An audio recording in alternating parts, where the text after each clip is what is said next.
The 423 verses are the golden words of the Buddha found in the Dhammapada. Welcome back, everyone, to Mind Podcast. The Dhammapada 423 contains the sacred words of the Buddha and is often considered a pocket guide for those studying and practicing Buddhism, as well as for those experiencing the truth of the Buddhist teachings. It is a collection of 423 verses that beautifully encapsulate the profound philosophy of the Buddha through poetic language. With 26 themes, these verses express deep insights into truth and noble values, offering practical wisdom that can be applied to everyday life, bringing happiness and peace to oneself, family, right here and now. And now, the chapter of pairs. Verses 1-2. Mind precedes all mental states. Mind is their chief. They are mind-made. If one speaks or acts with a corrupt mind, suffering follows, like the wheel of the cart following the foot of the ox. But if one speaks or acts with a pure mind, happiness follows like a shadow that never leaves. Verse 3. Those who harbor hatred due to being wronged, saying, "They hit me, they cursed me, they defeated me, they robbed me," will never be free from hatred. Verse 4. But those who let go of resentment, saying, "They hit me, they cursed me, they defeated me, they robbed me," will find their hatred fade away, and their heart will be at peace. Verse 5. Hatred is never ended by hatred. It is only by love that hatred is ended. This is an ancient truth, a universal law. Verse 6. In this life, who knows when death will come? It lies in wait for us all. Those who realize this will cease their disputes and quarrels immediately. Verse 7. Those who indulge in sensual pleasures, failing to control their minds and senses, eating and drinking excessively, neglecting discipline, are defeated by Mara, just as a storm uproots a tree. Suffering and helplessness follow, all because of their attachment to worldly pleasures. Verse 8. But those who refrain from indulgence, who see the body as impure, who maintain self-control and moderation, are as steady as a mountain amidst strong winds. Verse 9. Though one may wear the monk's robe, if the mind is still filled with greed and anger, living in falsehood and lack of restraint, how can one be worthy of the title monk? Verse 10. But those who have eliminated greed, hatred, and defilements, who live with integrity and follow the discipline, who have mastered themselves, such a monk is truly deserving of respect. Verse 11. One who takes the false for true and the true for false follows a path of delusion and struggles to find the truth. Verse 12. But one who sees the true as true and the false as false follows the right path and attains the truth in this life. Verse 13. A poorly thatched house leaks in the rain. So too does one's mind, if it is not cultivated, allow greed and desire to seep in, bringing a lifetime of suffering. Verse 14. A well-thatched house withstands the rain, and one who is diligent in their practice, free from desire, has nothing to fear. Verse 15. In this life, the evildoer suffers, and in the next life they suffer even more. They live tormented by sorrow, and their heart is consumed by regret. Verse 16. But in this life, the virtuous live in joy, and in the next life, their joy increases. The fruits of their good deeds bring peace, and their heart is filled with happiness. Verse 17. In this life, the wrongdoer suffers, and in the next they continue to suffer. Their conscience torments them, and they are condemned to a miserable existence. Verse 18. But in this life the righteous are happy, and in the next they continue to experience joy. The fruits of their virtuous deeds lead them to happiness, and they are born into a realm of peace. Verse 19. Though one may recite many teachings, if they do not put them into practice, they are like a coward counting the cows of another. They have no share in the benefits of the Dhamma. Verse 20. But even if one speaks little, if they live according to the Dhamma, abandoning greed, hatred, and delusion, mindfully and with freedom, they are truly a monk, worthy of the name. 2. Diligence. Verse 21. Diligence is the path to life, but those who live carelessly ruin their lives. When mindfulness shines bright and clear, the negligent are like the dead, of no use. Verse 22. Those who live mindfully walk the path of the immortal, while carelessness leads to death and rebirth. With meditation, discipline, and diligence, one walks the path of awakening, finding peace in body and mind. Verse 23. The wise, devoted to meditation, diligent both day and night, reach the supreme peace of nirvana, free from suffering and the bonds of existence. Verse 24. With constant effort, self-control, and mindfulness, following the pure Dhamma, living virtuously, one sheds carelessness and grows in virtue. Their good deeds and blessings increase daily. Verse 25. Diligence helps overcome carelessness, guiding the mind and controlling the senses. The wise are like a sturdy island, untouched by the waves of the storm. Verse 26. The foolish, lost in carelessness, cling to unwholesome deeds and harvest sorrow. But the wise are diligent in all matters, cherishing their efforts like a treasure that enriches the self. Verse 27. Those who abandon worldly pleasures and are not ensnared by the desires of the world, who diligently practice meditation with a pure heart, will achieve deep, lasting joy. Verse 28. The wise who have cast off carelessness, standing on the heights of wisdom, free from sorrow and burdens, look down with compassion upon those who are ignorant and caught in the world. Verse 29. Among the careless, the mindful stand firm. Among the sleepy, the awakened are clear. The wise, like well-trained horses, leave behind the weak and slow. Verse 30. Just as Indra, the king of gods, rose to his realm through diligent practice and noble actions, so too is diligence praised and carelessness condemned by the world. Verse 31. The mind delights in diligence, fearing the harm that carelessness brings to noble conduct. By following the Buddha's profound teachings, one burns away the bonds of suffering and sorrow, lifetime after lifetime. Verse 32. The mind rejoices in diligence, fearing that carelessness will destroy virtue. By practicing the Buddha's sacred path, one will attain nirvana, where all suffering is left behind. Third, the mind. Verse 33. The restless mind, full of worry and fear, is hard to control and follows its own whims. But the wise straighten this mind, like a skilled archer straightens an arrow.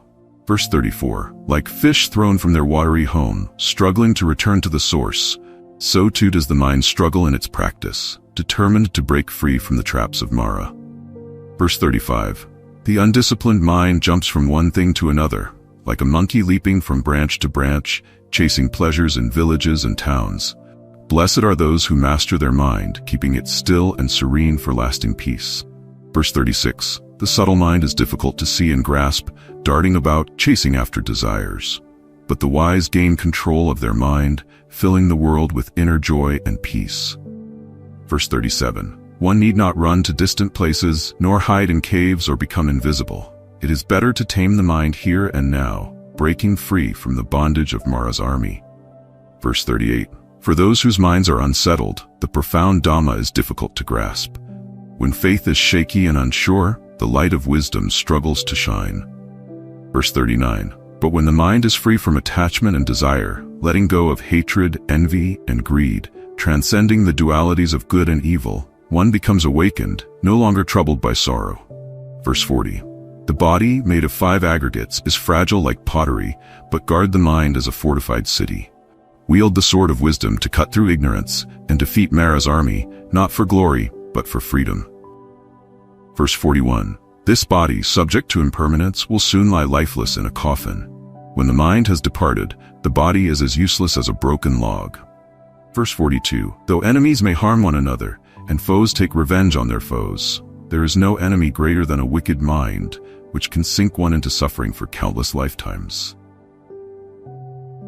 Verse 43. Even parents wishing to bestow blessings on their children cannot provide them with lasting protection. It is only through cultivating a pure mind and good deeds that one can truly create their own fortune, growing stronger each day. 4. Flowers. Verse 44. Who can conquer the earth and the heavens, and rise above the realm of Yama, the Lord of Death? None but the one who realizes the Buddha's teachings, like a skilled person weaving a beautiful garland of flowers. Verse 45. The noble disciple who surpasses the earth and heavens and transcends even the realm of Yama becomes enlightened in the Buddha's teachings, like one who masterfully strings together a garland of beautiful flowers. Verse 46. When one realizes that the body is like a bubble, and life is as fleeting as a flash of lightning, they break the arrows of Mara, escaping beyond the reach of death for miles uncounted. Verse 47.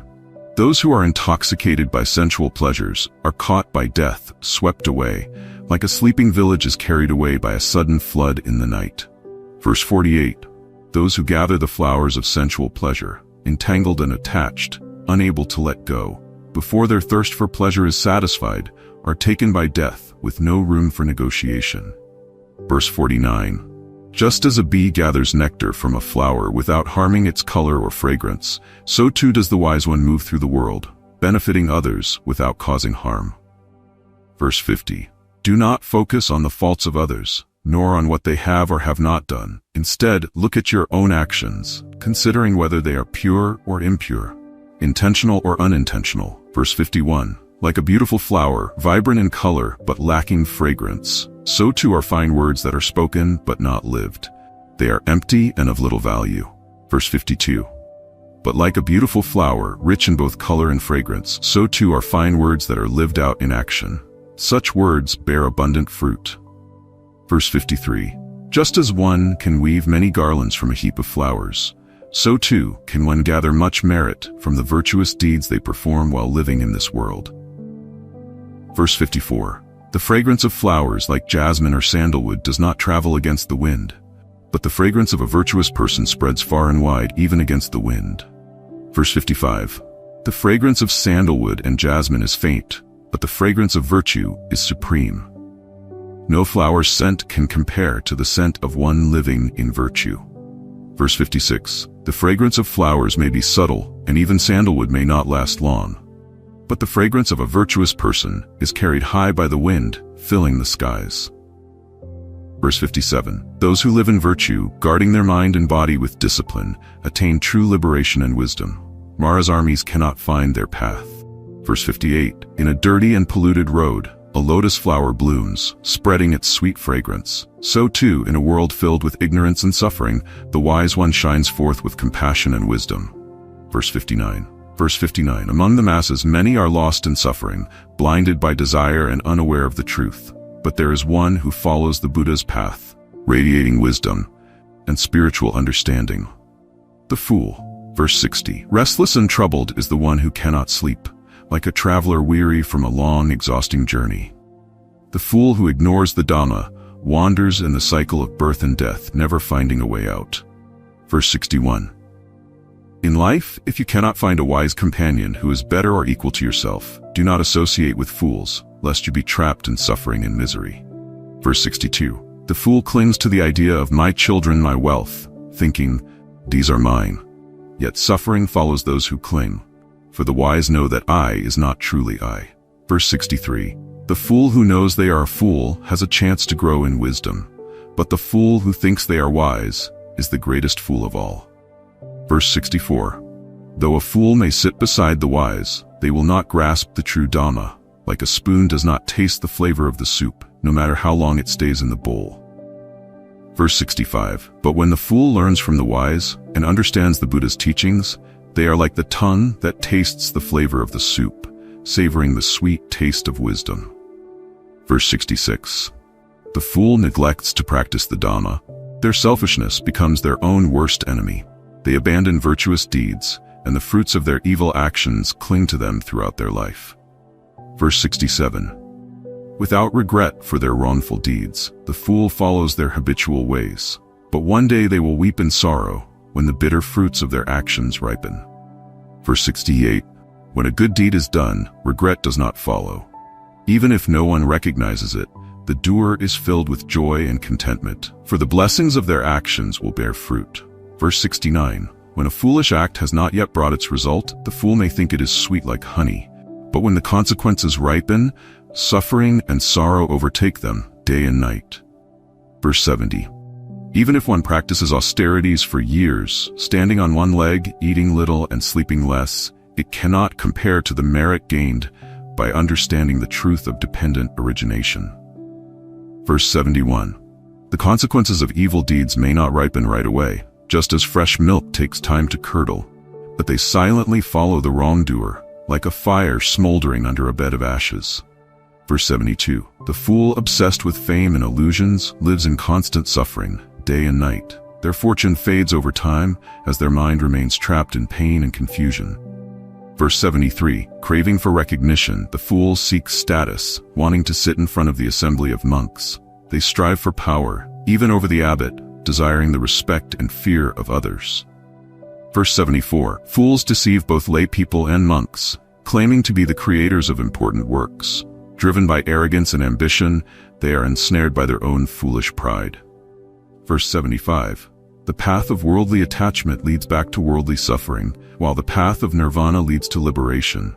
Understanding both paths, the wise abandon craving for fame and fortune and walk the way of detachment and freedom. Sits, the wise. Verse 76. When meeting a wise person who points out your faults, be grateful and make an effort to correct them. To associate with the wise is a blessing, for they guide you to a treasure here in this very life. Verse 77. The wise help others correct their mistakes, turning them away from false paths and guiding them to the right way. Good people respect and honor such wisdom, while the wicked resent and despise it. Verse 78. Do not associate with the wicked, with those who are deceitful, cruel, or small-minded. Instead, befriend the virtuous, following their example of righteous conduct and self-improvement. Verse 79. Those who are wise and steeped in the Buddha's teachings find joy in the profound happiness of the Dhamma. Their hearts remain pure and peaceful, and they live in the bliss of the noble truth, day and night. Verse 80. As farmers channel water, as fletchers shape arrows, and as carpenters straighten wood, so too do the wise master their own minds. Verse 81. Like a rock that remains unmoved by the wind, the wise remain steady in their mastery of the mind, unaffected by praise or blame, unconcerned by the ups and downs of worldly life. Verse 82. The wise find joy in the teachings of the Buddha, guarding their happiness and peace. Their minds are like deep, clear lakes, unstirred and unclouded by the troubles of the world. Verse 83. The wise do not cling to attachments, having let go of desire and greed. Whether facing adversity or good fortune, their minds remain undisturbed, free from sorrow or joy. Verse 84. The wise do not act out of selfishness, nor for the sake of another, nor for wealth or power. They do not commit evil even for the sake of their children or fame, or for ruling over a kingdom. They are fair, honest, and live by virtue, upholding the Dhamma and developing their wisdom, enriching their hearts with goodness. Verse 85. Most people remain trapped in the cycle of existence. Few are those who reach beyond it. Most do not return to the path of awakening, but remain lost, unable to find their way to true understanding. Verse 86. But those who practice the Buddha's teachings, who follow the path of awareness and wisdom, they reach the shore of enlightenment, leaving behind the suffering of birth and death. Verse 87. The wise abandon attachment and desire, turning their minds towards enlightenment and nirvana. No longer ignorant, angry, or greedy, they progress upwards, planting the seeds of virtue deep within. Verse 88. Find joy in the peaceful bliss of nirvana, letting go of possessions, desires, and attachments. The wise cleanse their hearts and minds, freeing themselves from impurities and filling themselves with peace. Verse 89. With a mind free from clinging, abandoning desire, and practicing the 7 factors of enlightenment, the wise are no longer troubled by worldly defilements, living in tranquility and shining brightly in the world. The 7th, the Arahant. Verse 90. Those who have escaped the cycle of birth and death have broken the chains and shattered the bonds. Freed from all sorrow and suffering, they move through life in peace, untouched by distress. Verse 91. With mindfulness, diligence, and clear awareness, they are free from sorrow and detached from desire. Living alone, at peace wherever they are, like a swan that leaves the lake, soaring through the sky. Verse 92. Unconcerned with wealth or fame, they master their mind and eat in moderation. Their heart is empty of attachments, their mind formless and free. Having let go of all clinging, they escape the cycle of existence, like a bird in the sky, leaving no trace behind. Verse 93. For those who have destroyed defilements and desire, free from attachment, always dwelling in freedom, their hearts are empty, their minds formless, like birds flying through the sky, leaving no footprint behind. Verse 94. They have tamed the 6 senses and their feelings, like a well-trained horse obeys its master. Having eradicated defilements, pride, and greed, they stand as arahants among humans and gods. Verse 95. As vast as the earth, their hearts bear no resentment. Like a pillar unshaken by the winds of change, their minds are calm, free from greed and ignorance. The Arahant shines brightly among all beings. Verse 96. With a peaceful mind and kind intentions, their words are gentle and their actions are praiseworthy. Living in wisdom and righteousness, they dwell in peace and joy, filled with serenity. Verse 97. Free from superstition, they cut through all attachments, training their minds and realizing the unconditioned. Practicing non-attachment and letting go, they are like a great mountain, steadfast and supreme. Verse 98. Whether they live in a small village or a quiet forest, on a mountain peak or deep in the wilderness, wherever the Arahant resides, the people there are blessed by the presence of the noble Dhamma. Verse 99. The deep forest is a delight, a place where ordinary people dare not tread. But those who have abandoned desire and craving find peace there, caring not for worldly gain or fame. V8. Thousands. Verse 100. Even if one speaks 1,000 useless words that do not bring happiness to life, it is better to speak just a few words that are filled with meaning and bring peace to others. Verse 101. Even if one recites hundreds of verses that have no connection to nirvana, it is better to speak a single word of the Dhamma that when heard brings benefit and peace to the heart. Verse 102. Even if one teaches many teachings, but they do not help others let go of attachment or sorrow, it is better to speak a single profound truth that brings lasting happiness and joy. Verse 103. One may conquer thousands upon thousands in battle, winning glory and bringing happiness to the nation. But greater is the victory of the one who conquers themselves, for that is a deeper, more magnificent triumph. Verse 104. Self-conquest is greater than any other victory, greater than defeating an external foe. Blessed is the one who masters themselves, living in happiness, free from sorrow and pain. Verse 105. No power, whether of gods, demons, or even Mara, can compare to the one who has overcome themselves. For the one who has conquered their own mind is unmatched in strength and wisdom. Verse 106. Even if one were to offer thousands of sacrifices to gods and deities for 100 years, it is far better to support a noble one who dispels delusion and brings joy to the heart. Verse 107. Even if one were to worship fire in the forest for 100 years, it does not compare to the offering made to a virtuous person. Supporting the wise is far more fruitful than 100 years of empty rituals. Verse 108. Even if one offers sacrifices for 100 years, praying for blessings and a long life, it is not as valuable as making a small offering to a righteous person who spreads kindness and wisdom. Verse 109. Whoever honors a true spiritual practitioner and follows their path receives abundant blessings, health, beauty, long life, and joy each day. Verses 110 to 111. If one were to live 100 years in indulgence, it is far better to live just one day, practicing meditation with insight and diligence. 100 years of ignorance cannot compare to a single day of wisdom and meditation, bringing peace. Verse 112. Even if one lives 100 years in laziness, it is far better to live just one day, with dedication and effort, overcoming obstacles and striving for success. Verse 113. 100 years spent lost in attachment to the five aggregates, entangled in the cycle of rebirth, cannot compare to a single day of awakening, realizing impermanence and the nature of existence here and now. Verses 114 to 115. 100 years without understanding the deathless is nothing compared to one day of knowing the unborn. 100 years of ignorance of the supreme Dhamma is nothing compared to one day of realizing the highest truth. Evil. Verse 116. The wise should act swiftly in doing good and avoid evil as one avoids a deep abyss. Delaying in doing good allows the mind to be overcome by evil, and suffering will soon follow. Verse 117. If you have committed an evil deed, do not continue down that path or add to your wrongs. Do not make excuses or try to forget, for the bitter fruit of your actions will eventually come, binding you in chains. Verse 118. When given the opportunity to plant the seeds of goodness, be diligent and continue to nurture them. Your virtuous deeds will grow day by day, and those who cultivate merit will soon live in peace. Verse 119. The one who commits evil may not yet suffer, but it is not because the law of karma is ineffective. When the bad fruit ripens, suffering will arrive, bringing pain and sorrow day and night. Verse 120.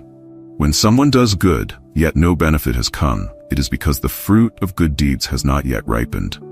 When the conditions are right, the fruit will blossom, and the saying, good begets good, will prove true. Verse 121. Do not underestimate small acts of evil, thinking they will cause no harm. Consider how drops of water fill a cup. Each small drop eventually overflows it. The fool, indulging in small wrongs day by day, increases their misfortune until the harvest of sorrow comes.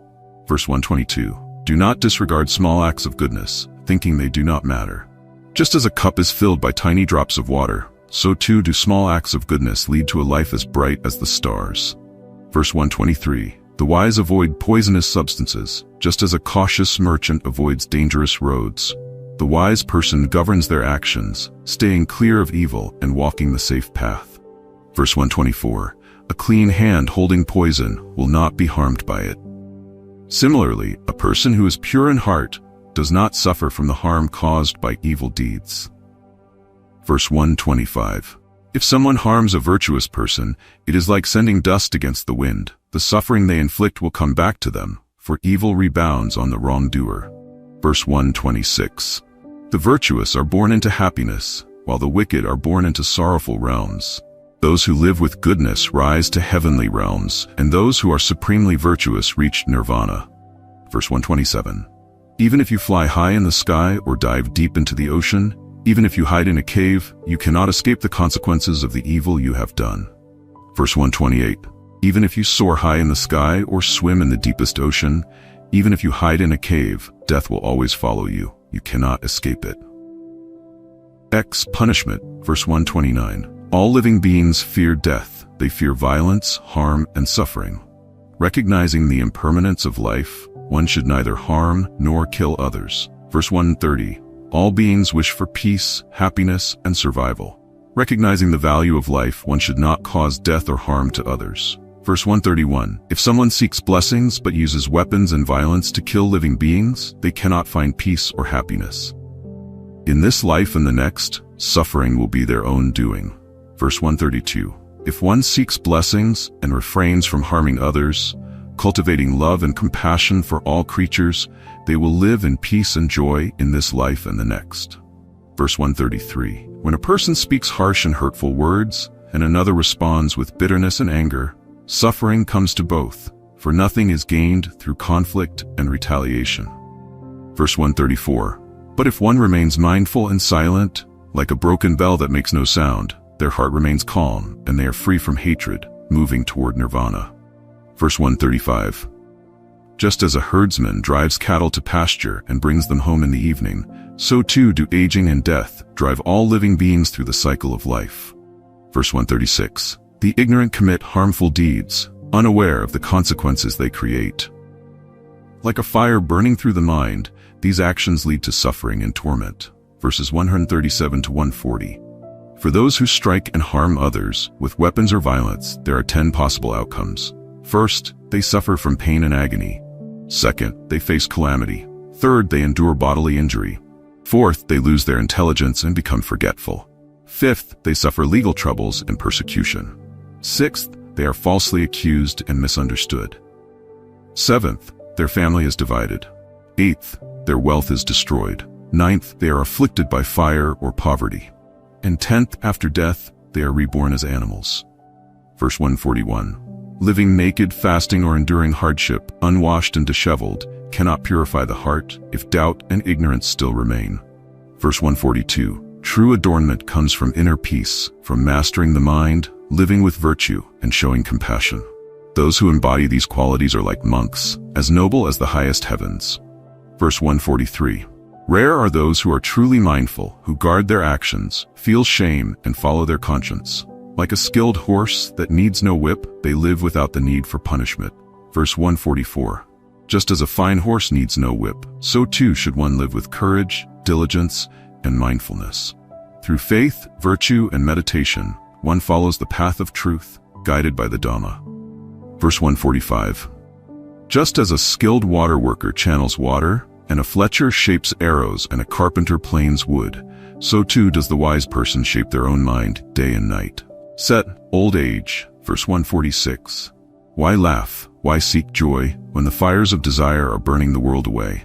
Darkness veils the night sky, why not strive to find a light that will guide you? Verse 147.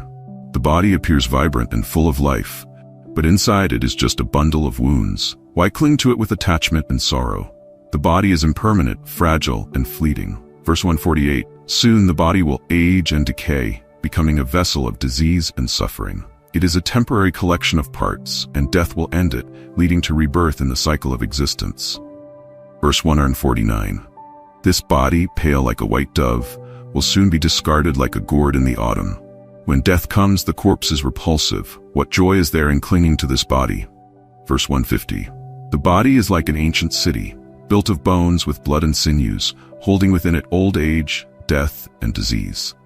Deception and pride surround it. What beauty does it really have? Verse 151, even the finest royal chariots wear out, and so too will the body decay and fade away. But the Dhamma of the wise stays youthful forever. Engrave the words of the noble ones deep in your heart.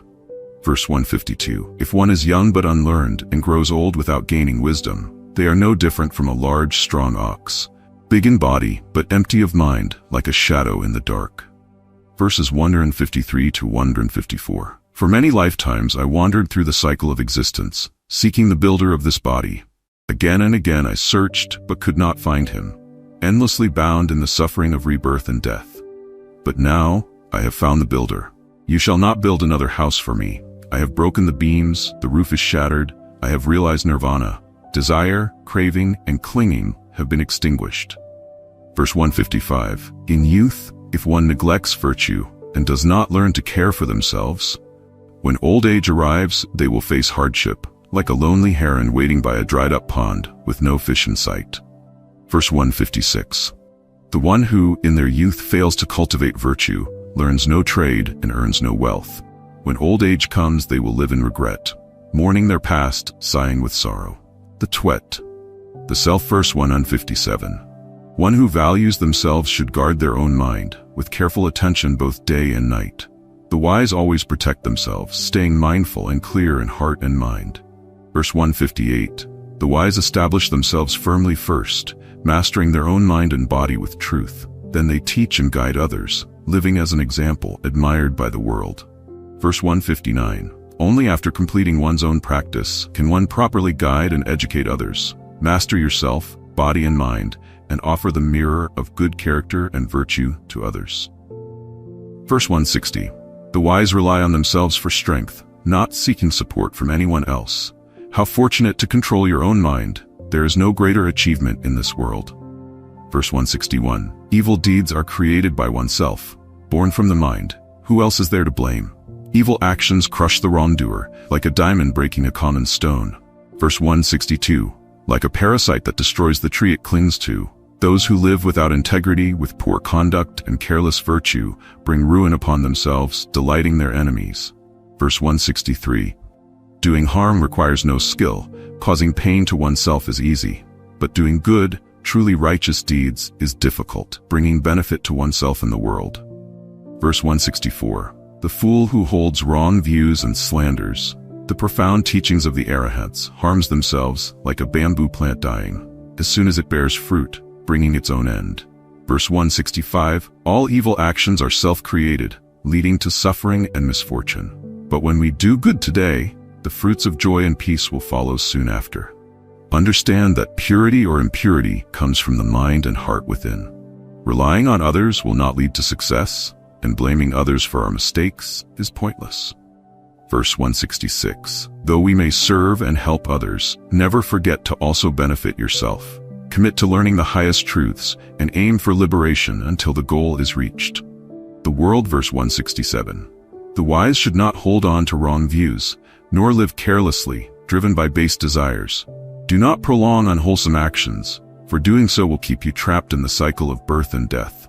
Verses 168 to 169, those who are diligent and do not chase after pleasures, who live with purity and cultivate noble virtues, upholding discipline and righteous conduct, will reap blessings in both this life and the next, due to the cultivation of the mind.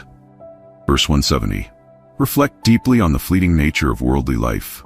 Everything is like bubbles, an illusion. Once you realize the truth of impermanence, death will have no hold on you, as it does not touch the enlightened. Verse 171, the world, with all its beauty, is but an illusion, like a grand royal chariot adorned in finery. The fool clings to it, accumulating desires, while the wise remain detached, seeing beyond the allure of worldly life. Verse 172. Even if one has lived carelessly in the past, they can later awaken and transform their mind. By doing good and shining in the world, they are like the full moon emerging from behind the clouds. Verse 173. Even if one has committed many wrongs in the past, if they repent and turn their heart toward goodness, they too will shine brightly in the world, like the full moon when the clouds have cleared away. Verse 174. The world is filled with those who are blind to the truth, but few are those with clear understanding. Like a wise bird avoiding the trap, the virtuous live in peace and joy, untouched by the world. Verse 175. Like swans gliding through the sky, masters of their own flight, free in the heavens, the wise transcend the worldly realm, overcoming the obstacles of Mara and remaining steadfast on the path of truth. Verse 176. Those who do not respect the Dhamma, who speak lies and deceive others, who hate goodness and deny the existence of the afterlife, sink deeper into the path of evil. When will they ever find release? Verse 177. The stingy will never be reborn in the heavenly realms, and the foolish who lack compassion remain in ignorance. But the kind-hearted, who love to live virtuously, will find themselves blessed in the life to come, beyond the ordinary. Verse 178. The attainment of the first stage of sainthood is more radiant than the power of the ruler of the heavens. Even the splendor of the gods cannot compare to the purity and virtue of those who have realized the truth in this world. 14th. The Buddha, verse 179. The Buddha has fully conquered the defilements of the world, eliminating desire and attaining profound wisdom. Leaving no trace in this world, who can trace the steps of one who has transcended. Verse 180. The one who has freed themselves from the net of desire and craving, who has ended rebirth and gained deep insight, leaves no trace in this world, who can trace the steps of one who has gone beyond. Verse 181. The wise, who meditate with diligence, finding joy in detachment and solitude, are mindful day and night, honored by both gods and humans, shining like the moon among stars. Verse 182. Happy is the one who lives with virtue, fortunate is the one who lives in peaceful purity. Rare it is to hear the Dhamma and practice it. Rarest of all is to meet a Buddha and attain enlightenment. Verse 183. Do no harm in any situation. Cultivate goodness even amidst hardship. Train the mind to be pure and serene. This is the timeless teaching of the Buddha. Verse 184. Patience and endurance are the highest virtues. Attaining nirvana is the ultimate goal. Do no harm to any living being. This is the sacred path of the monk, profound and deep. Verse 185. Do not slander, do not cause harm, master yourself, keeping the precepts intact. Eat and live in moderation, practice meditation. Live a life of peace, causing no trouble to anyone. Verses 186 to 187. Even if rain showers down gold and silver, the endless desires of humans are never satisfied. The wise understand this truth. There is far more suffering than joy in the pursuit of desire. Knowing this, the one who follows the Buddha's path turns away from sensual pleasures, living free and radiant in the world. Verses 188 to 189. In times of danger and suffering, people seek refuge in gods, forests, mountains, temples, and trees, offering sacrifices and prayers, hoping for peace and safety. But such refuge is of no use, for it is based on superstition and cannot truly bring relief. Verse 190.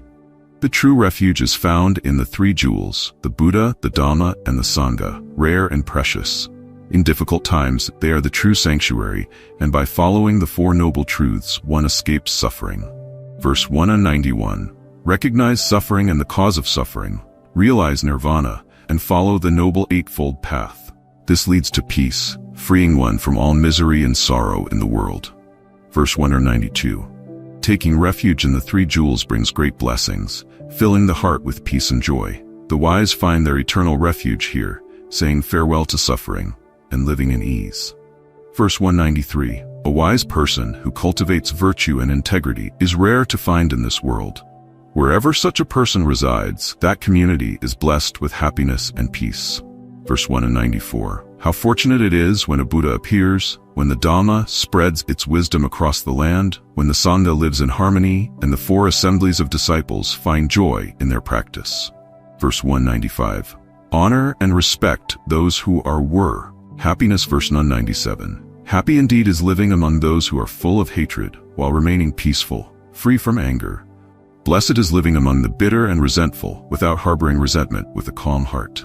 Verse 198. Happy indeed is living among those who are sick, while being strong and healthy. Blessed is living amidst danger and uncertainty, while remaining peaceful and unharmed, safe and sound. Verse 199. Happy indeed is living among those who are driven by desire, while being free from craving, clear and pure in heart. Blessed is living in the midst of impermanence, with no desire, free from sorrow and suffering. Verse 200. Happy indeed is living among those who are attached to possessions, while being free from greed, attachment, and sorrow. With a mind of peace, seeking nothing, one experiences joy as radiant as the heavenly realms. Verse 201. Victory often leads to resentment, while defeat brings bitterness and suffering. But happy are those who live in harmony, letting go of victory and defeat and finding joy and peace. Verse 202. Among all fires, desire is the fiercest, and anger surpasses even the armies of Mara. But no suffering compares to the suffering of attachment to the self, while nirvana is the ultimate peace and happiness. Verse 203. Hunger and thirst are the most dangerous diseases, and attachment to the self brings even greater suffering. But overcoming both self and attachment, one attains nirvana, the blissful freedom of joy. Verse 204. Health is the greatest gift, contentment is the greatest wealth. A trusted friend is the best companion, and nirvana is the ultimate happiness, surpassing all other blessings. Verse 205. Those who taste the peace of solitude and the joy of nirvana experience a rare and lasting happiness. Free from impurities and fear, they live in the delight of the Dhamma, their hearts unstained. Verse 206. How fortunate to meet a noble person, for there is no greater happiness than their presence. Blessed is being free from the company of fools, for the further one is from them, the more peace one finds. Verse 207. Living with the foolish brings suffering, like living with an enemy. But living with the wise brings joy, like being with family, safe and free from fear. Verse 208. Cherish those who are wise and insightful, who are virtuous and noble in character. Stay close to them and befriend them, like the moon illuminating the path you walk. 16th. Affection, verse 209. Chasing after what should be avoided, and neglecting what should be pursued, forsaking noble aims and clinging to desires. How can one resent those who devote themselves to the path? Verse 210. Do not grow too attached to those you love, nor associate with those who resent or dislike you. The pain of not meeting loved ones is immense, and the suffering from dealing with enemies is even greater. Verse 211. Understanding this, let go of love and hatred. Separation from what is loved causes deep sorrow. But once love and hate are relinquished, the bonds of suffering are cut and true joy is found. Verse 212. The root of desire gives birth to suffering, creating sorrow, fear, and attachment to self. Those who remove desire from their heart are free from fear and no longer bound by sorrow. Verse 213. The root of attachment gives rise to suffering, bringing sorrow, fear, and self-centeredness. Those who remove attachment from their heart are free from fear and no longer weighed down by sorrow. Verse 214. The root of affection brings forth suffering, creating sorrow, fear, and attachment to self. Those who remove affection from their heart are free from fear and no longer bound by sorrow. Verse 215. The root of sensual craving leads to suffering, causing sorrow, fear, and self-centeredness. Those who remove sensual craving from their heart are free from fear and no longer burdened by sorrow. Verse 216. The root of thirst for pleasure creates suffering, bringing sorrow, fear, and attachment to self. Those who remove this thirst from their heart are free from fear and no longer weighed down by sorrow. Verse 217. Those who are virtuous and wise, who follow the good Dhamma and understand the truth, who complete what needs to be done, are revered by all, admired for their perfection. Verse 218. Those who have attained nirvana beyond words, who have realized the 3 stages of wisdom, free from desires with a peaceful heart, these noble ones swim against the current of the world. Verse 219. Like a traveler who has long been absent, returning home safely and sound, their family and friends rejoice, celebrating the reunion with joy and warmth. Verse 220. In the same way, when a person does good, in this life and in lives to come, the fruits of their good deeds welcome them, with happiness that no one can surpass. 17. Anger, verse 221. Those who have transformed their anger, who have let go of attachment to form, pride, and desire, who are no longer bound by the fetters of the world, such property-less ones have cast away all suffering. Verse 222. Control your anger like applying brakes to a speeding car, stopping it immediately. Only such a one deserves to be called a skillful driver, while others are merely holding the reins. Verse 223. Overcome anger with non-anger, overcome greed with generosity, conquer evil with kindness, and overcome falsehood with truth. Verse 224. Even in poverty, practice generosity and transform the mind so that anger fades away. Speak with kind and sincere words. This is the path that leads to heavenly realms. Verse 225. Those who spread love and non-harm, who live freely with peace in body and mind, will abandon defilements and attain nirvana, ending all suffering, finding peace in the world. Verse 226. The mindful, who work day and night with diligence, learning and practicing side by side, direct their heart toward nirvana, and easily overcome the defilements. Verse 227. The silent one is criticized for saying nothing. The speaker is criticized for speaking too much. Who in this world is free from blame? Criticism is an age-old trait of the world. Verse 228. It is a timeless truth. No one has ever been entirely blamed, nor has anyone ever been wholly praised. Praise and blame, why be concerned with them? Verse 229. The wise live without fault, complete in virtue, meditation, and wisdom.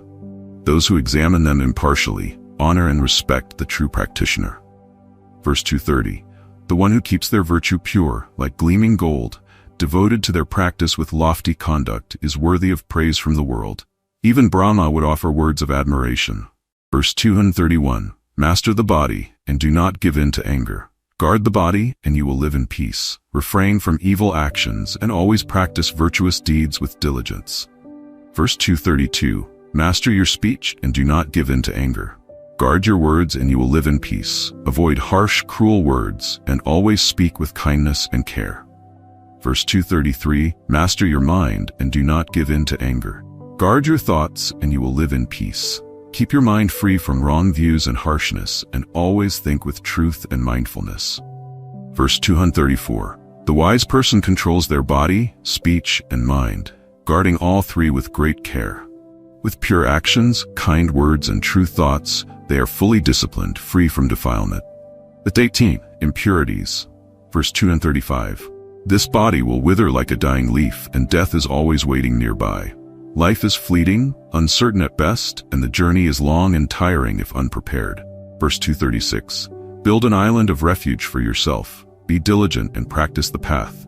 Free yourself from defilements, purify the mind, and you will reach the sacred land of heavenly rebirth. Verse 237. This body weakens and approaches its end. Death is near, like a shadow always present.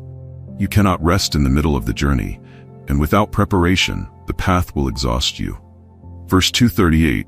Build a refuge within yourself. Be diligent in practicing the path. Free yourself from defilements and purify the mind. Then you will no longer be bound by old age, death, or rebirth.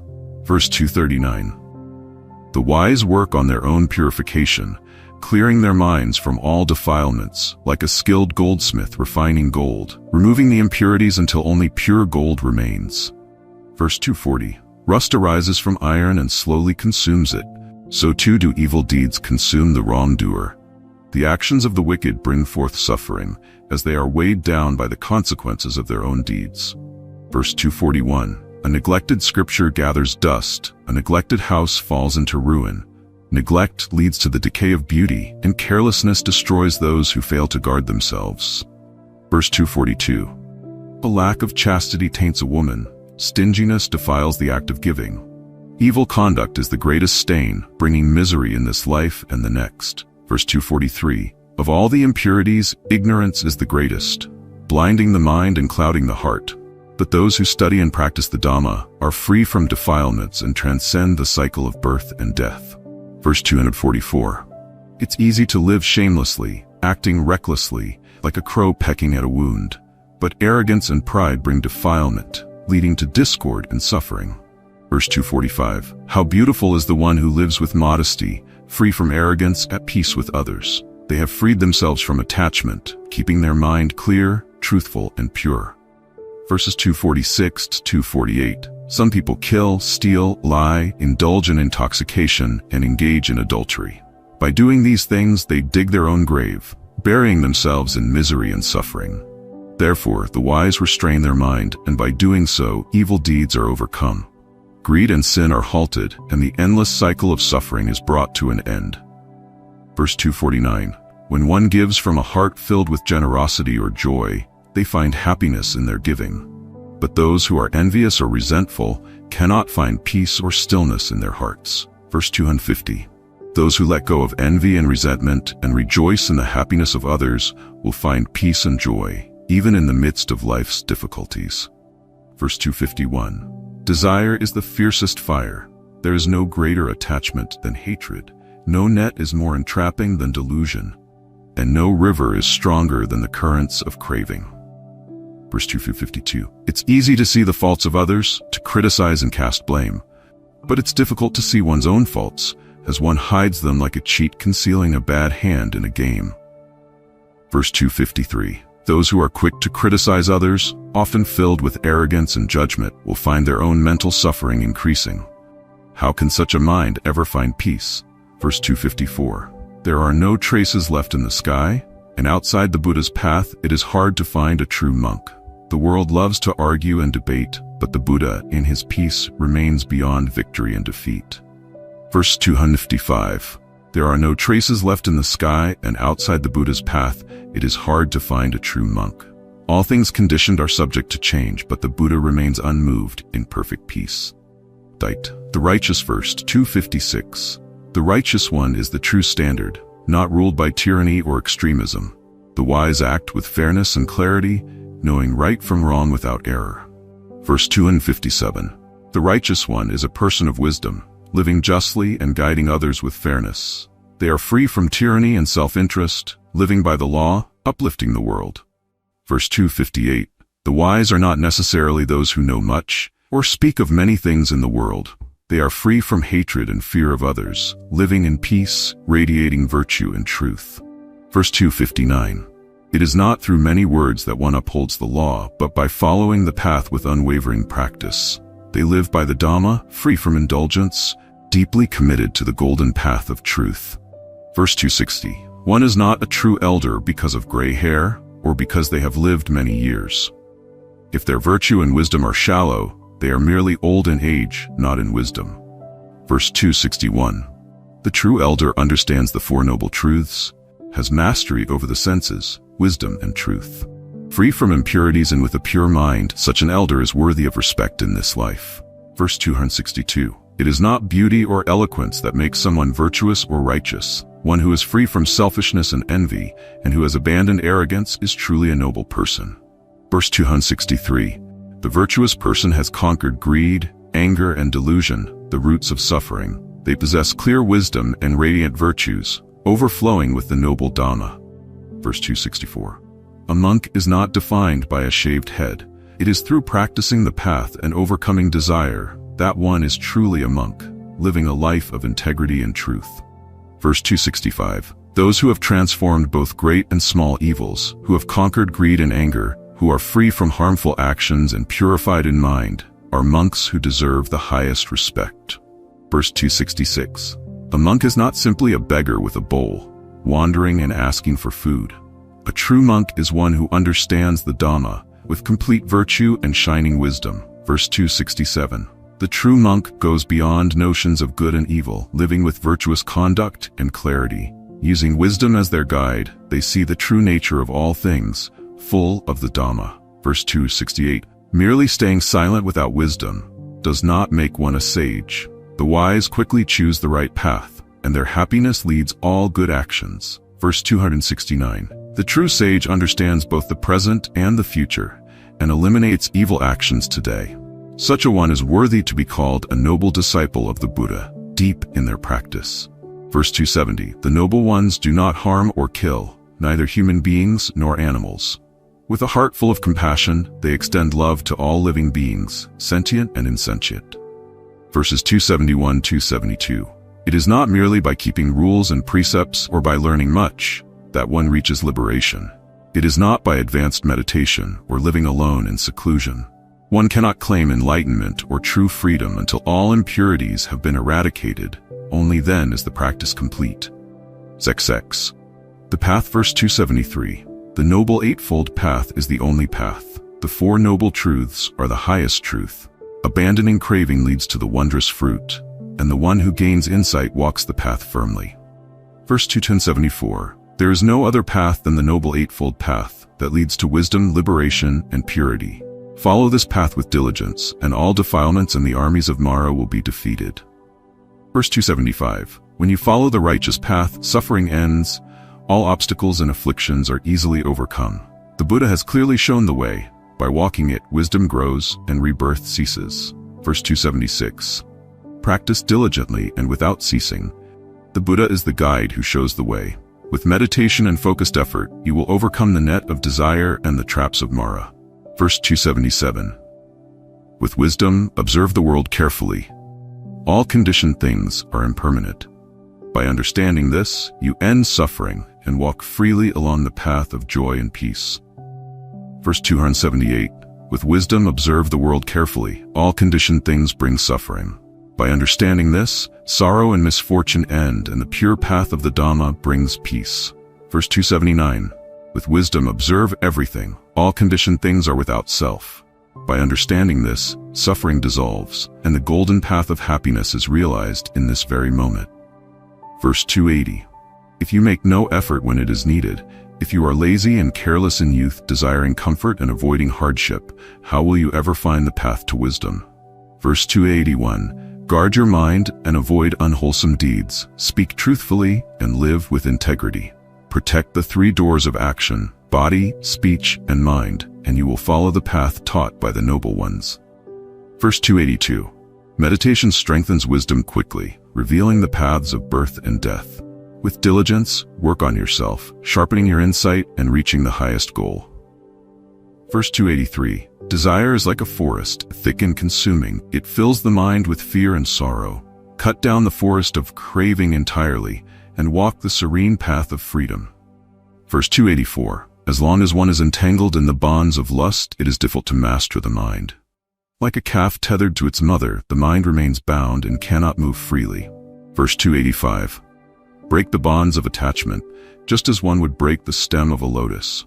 Walk the tranquil path, advance in your practice, and slowly but surely attain the bliss of nirvana. Verse 286. This winter I'll stay here, and in summer too, in the rainy season I'll stay put. Such are the thoughts of the foolish, unaware of the looming danger of death. Verse 287. Clinging to possessions and attachments, thinking, this is my child, this is my wealth. They do not realize death is drawing near like a great flood sweeping away an entire village. Verse 288. When death arrives, no parent can save you, nor can your family or children protect you. Your own karma is all that follows you. No one can shield you from the consequences of your actions. Verse 289. When impermanence comes, no one can help. Recognizing this, purify your conduct and mind. Practice diligently and transform yourself. Attain nirvana and walk the golden path of truth. Mex Wine. Miscellaneous. Verse 290. By abandoning small pleasures, one can attain greater happiness. The wise, indifferent to worldly desires, enjoy the peace and joy of nirvana. Verse 291.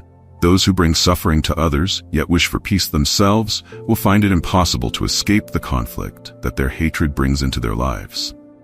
Verse 292. When one neglects worthy actions and instead engages in unwholesome deeds, the foolish become arrogant and careless, increasing their suffering day by day. Verse 293.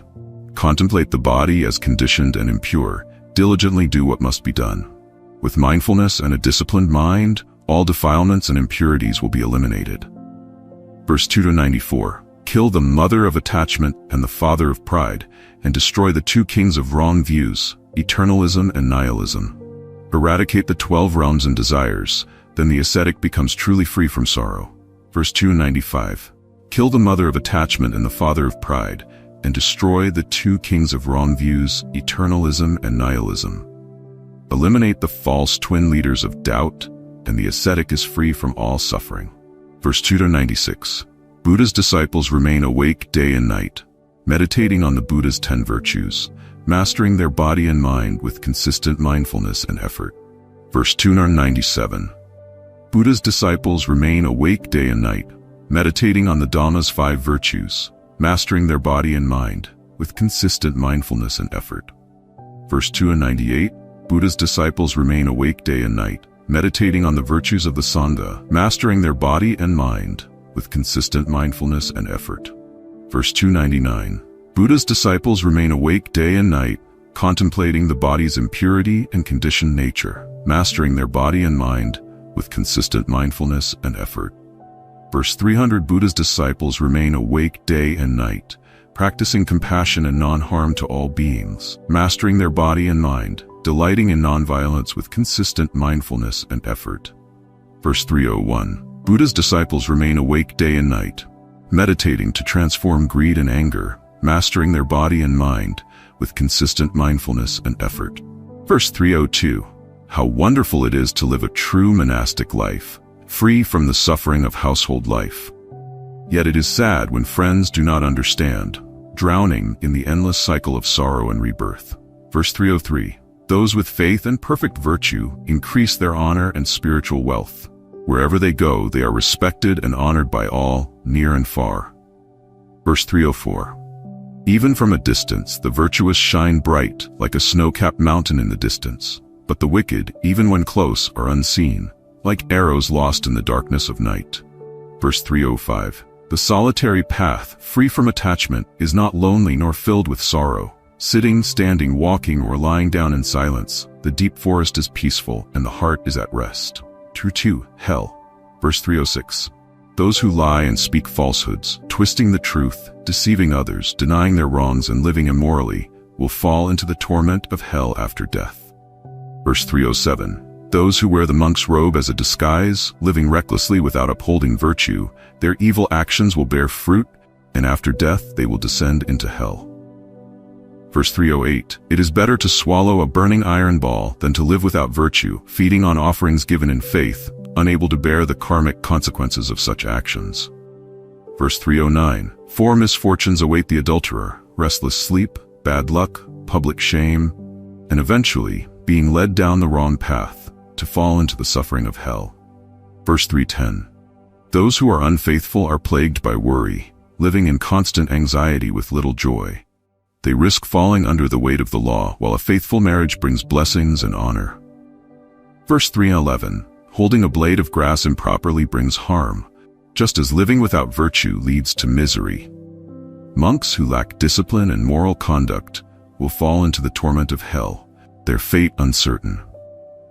Verse 312. Those who live recklessly, without guarding the senses, whose virtue is corrupted and questionable, fail to follow the path of the noble ones, and are far from attaining the highest goal.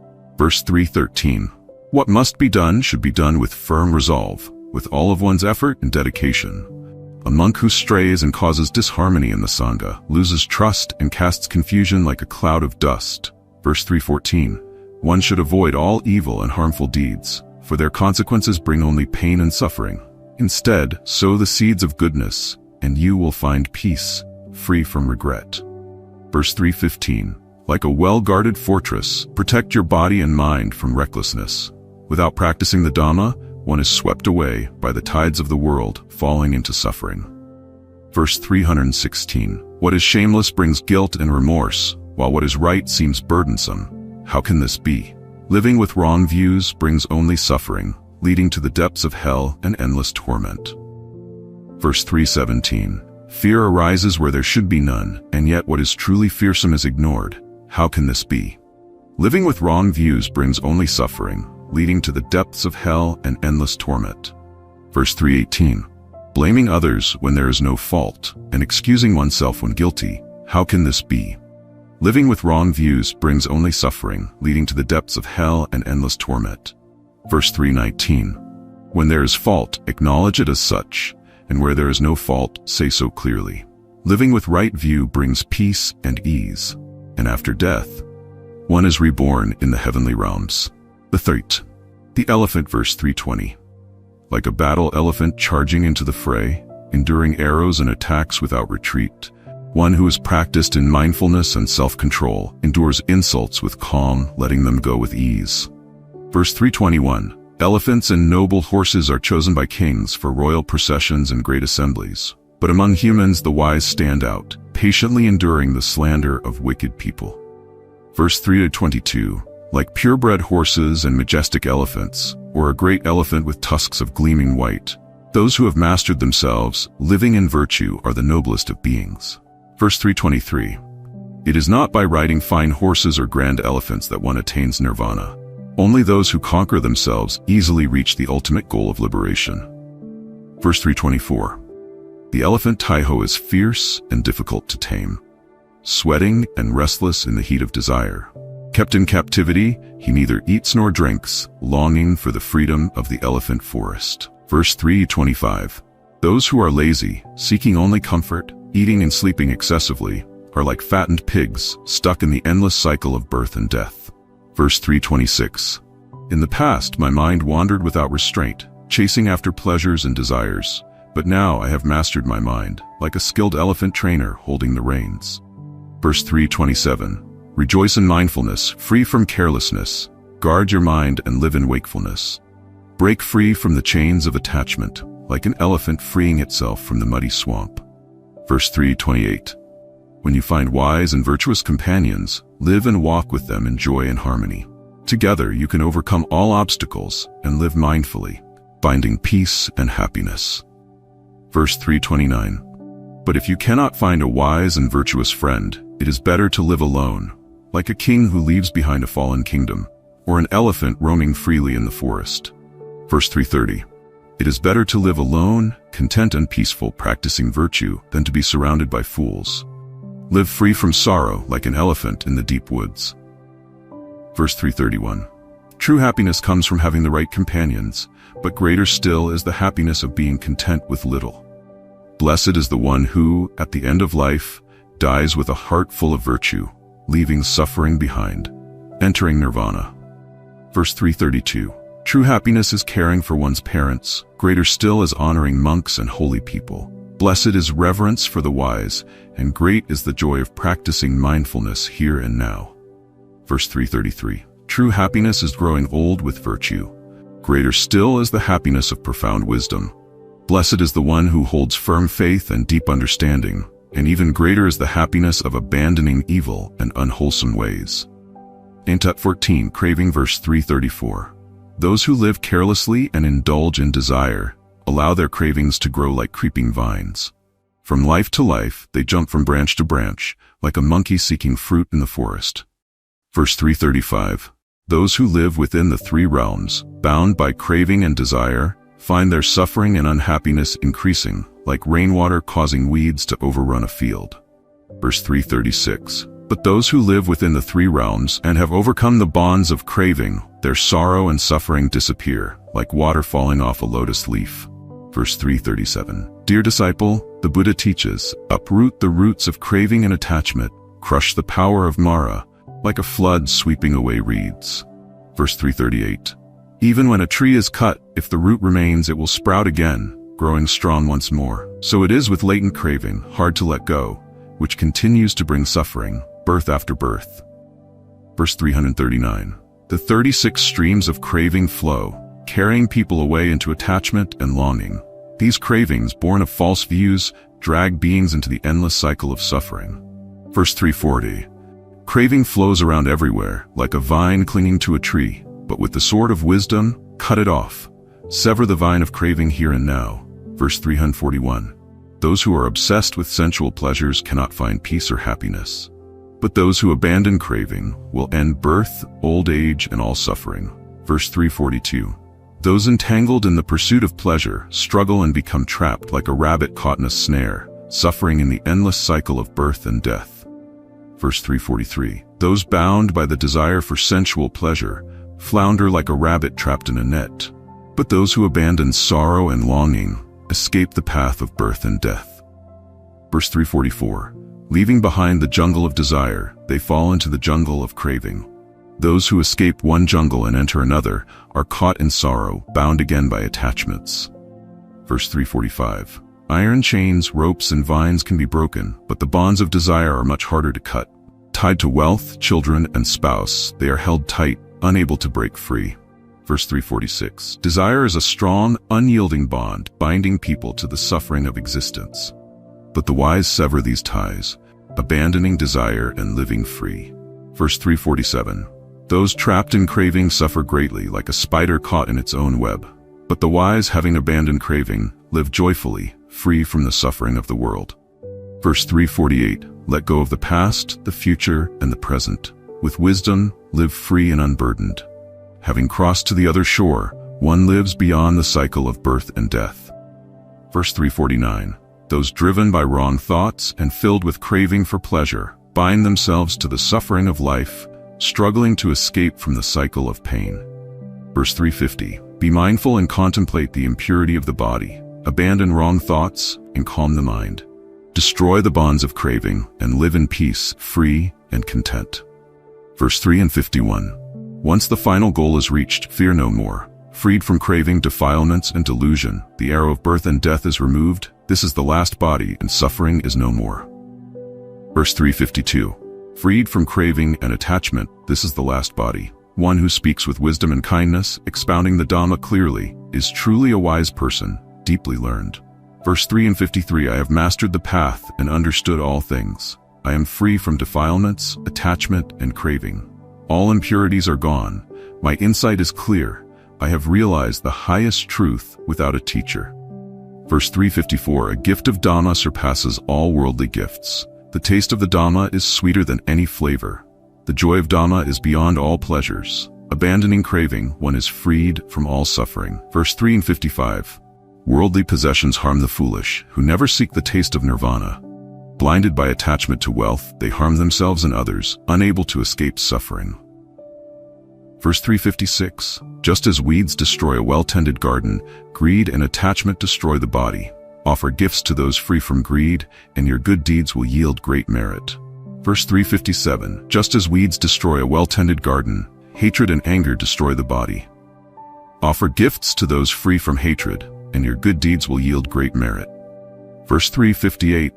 Just as weeds destroy a well-tended garden, delusion and ignorance destroy the body. Offer gifts to those enlightened with wisdom, and your good deeds will yield great merit. Verse 359. Just as weeds destroy a well-tended garden, desire and craving destroy the body. Offer gifts to those free from desire, and your good deeds will yield great merit. X16. The monk, verse 360. Happy indeed is the one who guards their eyes. Happy indeed is the one who guards their ears, guarding the nose and tongue as well, living with restraint and finding peace within. Verse 361. Happy indeed is the one who guards their body. Happy indeed is the one who guards their speech. Happy is the one who guards their mind. The monk who practices restraint knows no more suffering. Verse 362. The monk who controls their hands, feet, and head, who controls their words and delights in meditation, lives alone, content and disciplined, and is truly worthy of the fruits of their practice. Verse 363. The monk who guards their mouth, who speaks with humility and teaches truth, explains the Dhamma with care and kindness, bringing peace and joy to others. Verse 364. A true practitioner loves the Dhamma, ponders deeply on the teachings they hear. Following the path of truth, they abandon delusion and find true happiness. Verse 365. One should not despise small gains, nor be envious of those who have more. A heart that lacks rejoicing in others' success will struggle to find peace in meditation. Verse 366. Even a small amount is not to be despised, for the diligent monk with strong virtue, maintaining their body and mind, is praised by the devas for their practice. Verse 367.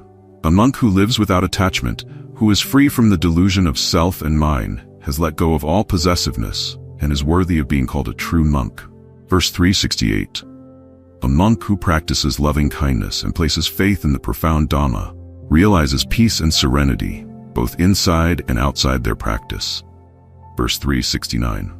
The wise monk bails the water from the boat, making it light and quick to sail. By eliminating ignorance, anger, and desire, they easily attain the peaceful nirvana. Verse 370. Cut off the 5 lower fetters, uproot the 5 higher bonds, abandon the 5 hindrances, and practice the 5 powers. Such a one is known as a great being crossing the stream. Verse 371. A monk should meditate with mindfulness and not be careless, attached to worldly pleasures. Carelessness is like a raging fire, consuming everything and bringing only suffering.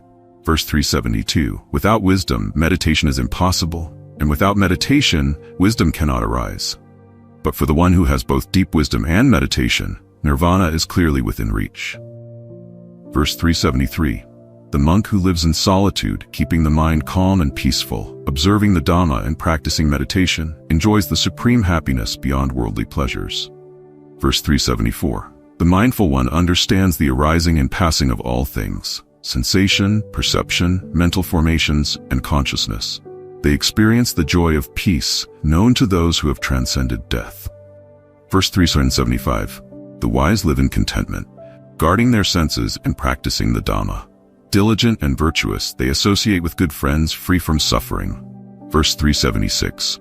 When a monk conducts themselves with virtue, showing friendliness both inside and out, filled with joy and happiness, they put an end to suffering and attain nirvana.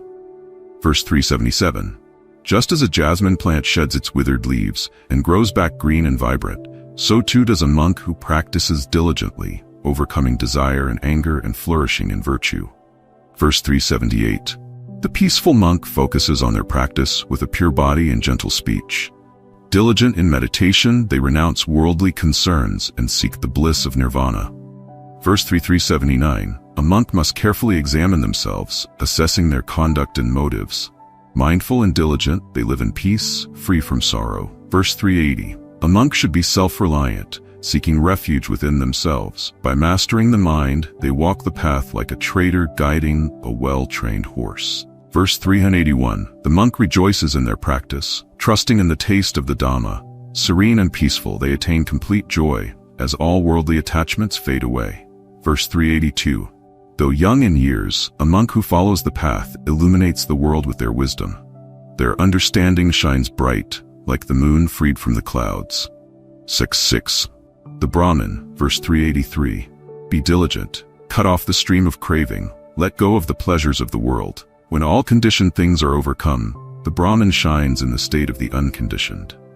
Verse 384. Established in meditation and insight, the Brahmin reaches the far shore of peace. With wisdom shining bright, they destroy all fetters and live the golden path. Verse 385. The Brahmin clings to neither this shore nor the other, their mind free from all attachments. With suffering ended, bonds broken, the one who trains thus is a true Brahmin. Verse 386. Meditating, living in seclusion, with defilements uprooted and duties fulfilled, having reached the highest goal, such a one is a shining Brahmin. Verse 387. The sun and moon shine by day and night, and kings shine brightly in their armor. But the one who meditates and shines with wisdom illuminates both heaven and earth. Verse 388. Those who have abandoned evil are true ascetics, the ones who live with pure conduct. Monks who are free from defilements are truly noble, beyond worldly distinctions. Verse 389. Harm not the ascetics or the wise. Even when faced with adversity, do not retaliate. It brings sorrow to harm those on the path. Do not seek revenge or harbor enmity. Verse 390. A true Brahmin harms no one, free from revenge, anger, and hatred, both inwardly and outwardly peaceful. They live with great joy, free from all distress. Verse 391.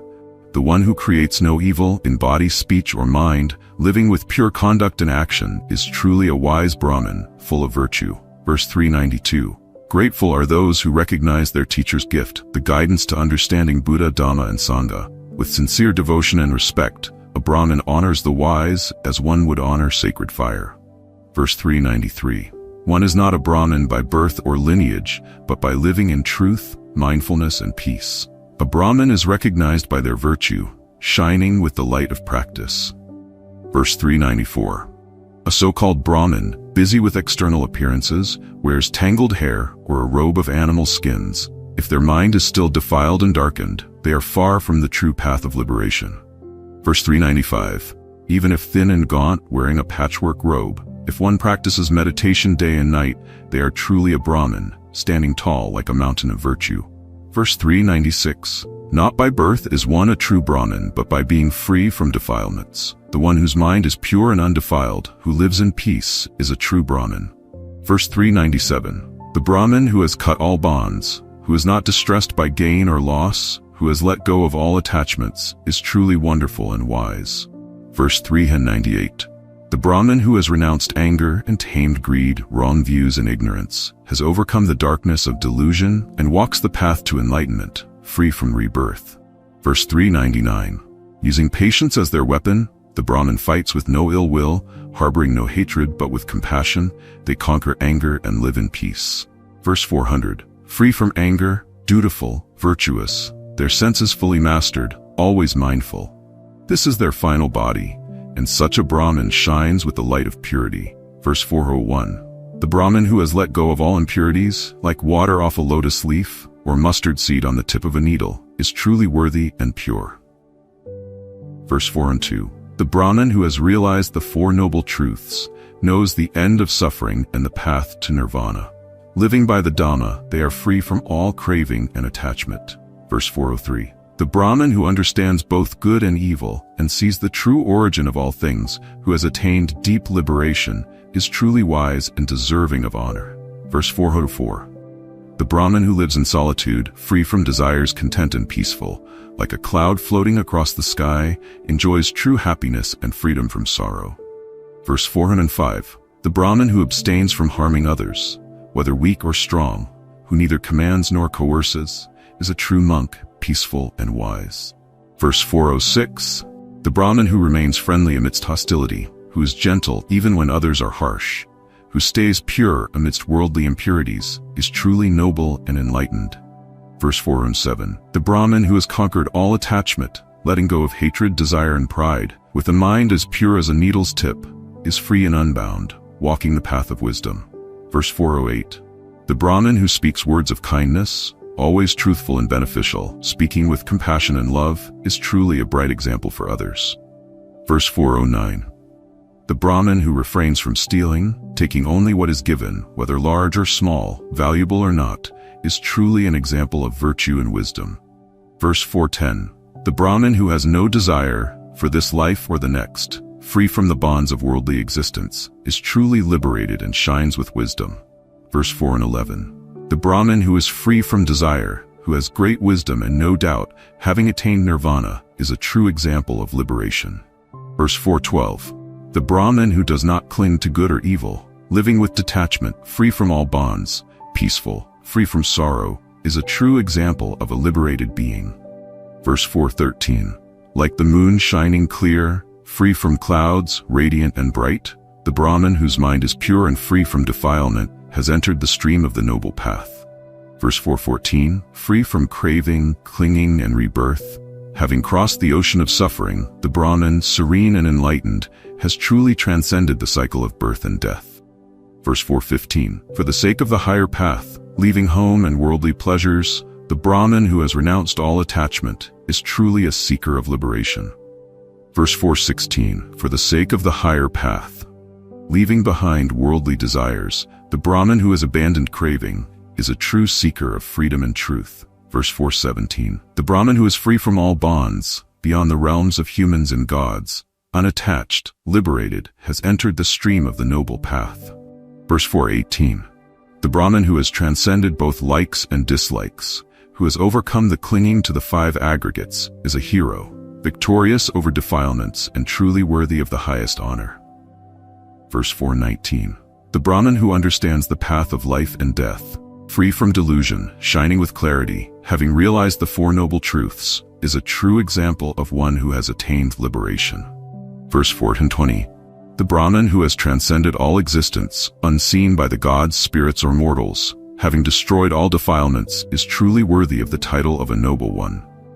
Verse 421. The Brahmin who clings to nothing, not to the past, future, or present, free from all attachments, shines like the moon among the stars. Verse 422. Like a mighty bull leading the herd, the Brahmin is strong, a true conqueror of defilements. With wisdom, purity, and enlightenment, they are truly worthy of respect. Verse 423, the Brahmin who knows the past and future, who understands the cycles of rebirth with perfect wisdom and liberation, has ended the cycle of birth and death, shining in the world.